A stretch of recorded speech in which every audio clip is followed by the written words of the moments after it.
Alpha Day and welcome to KUM News Extra. I'm Michelle Cadahay filling in for Sonia Artero. Did you know that Guam has over 300 hard coral species? This is more than 5 times the number of coral species found in the entire Caribbean.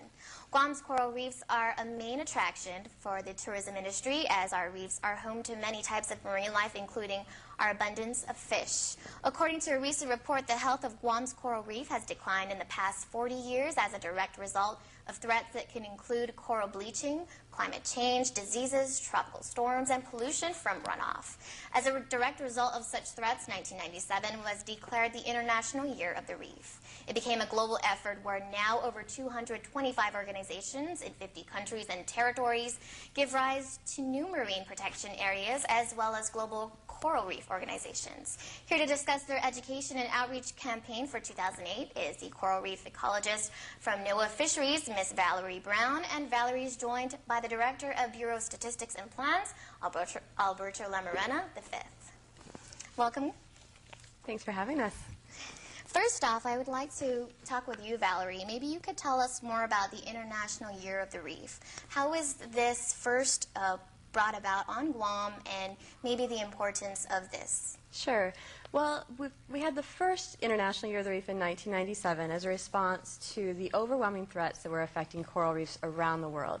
And unfortunately, over the last 11 years, we've had even more new threats come up and more problems. And so 2 years ago at the ICRI conference in Palau, it was decided that we needed to move forward and to bring forward the public's attention to coral reefs again and have another International Year of the Reef. And so 2008 was designated as the date to do it. And so now countries and territories all over the world are now celebrating coral reefs. And there's lots of exciting events all over the world, including here on Guam. I know that the coral reef, of course, is important to Guam since we live in this island. But what is Guam doing to maybe talk about and prepare for this year? Well, we've done a lot of things to get ready. We have a coordinating team that includes members from the Guam Coastal Management Program, myself, and the Environmental Education Subcommittee here on Guam, and that includes a number of the local government agencies. And we've put together a pretty ambitious schedule of events for this year and things that we'd like to try to do to get out the word. And that includes a website. It includes a number of events from snorkeling adventures to a PSA contest, which we're going to talk about in a few minutes.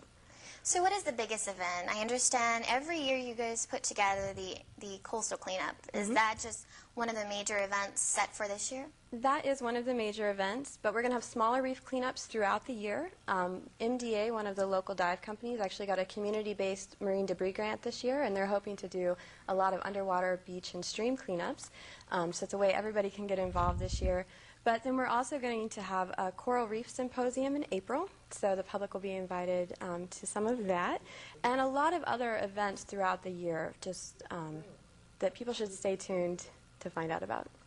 What are some of the effects of pollution on the reefs? I know we talked a little bit about the cleanup, but what are some of the negative effects of just trash in the waters in general? Well, there's a number of impacts. Some of the impacts are to the animals, so I won't say pretty routinely, but we've found a number of sea turtles that have ingested marine debris, so trash, plastics, metals, and they've actually ended up starving to death because they couldn't process their food. And not only that, but it looks ugly. None of us like to see trash on the beach or on the reef. But it can also have detrimental effects to the corals. More importantly, some of the other parts of pollution, including sediments from too much erosion, can actually smother the reefs and cause them to die. And that's a major concern for Guam, and it's something that we're trying to raise awareness about. And the biggest issue is getting maybe the children involved. Maybe, Tony, you can talk about how you're getting some of the schools involved. I've noticed in some of the cleanups that some of these high schoolers have really taken part in these events. Can you talk about that? Actually, a good majority of the participants in the coastal cleanup are our students. As you go to the various sites, many of the students are represented in their respective villages. We have, I believe last year we did 14 sites, and the schools that are within those cleanup areas participated heavily. I know in the north and all the way to the south, we're getting students participating.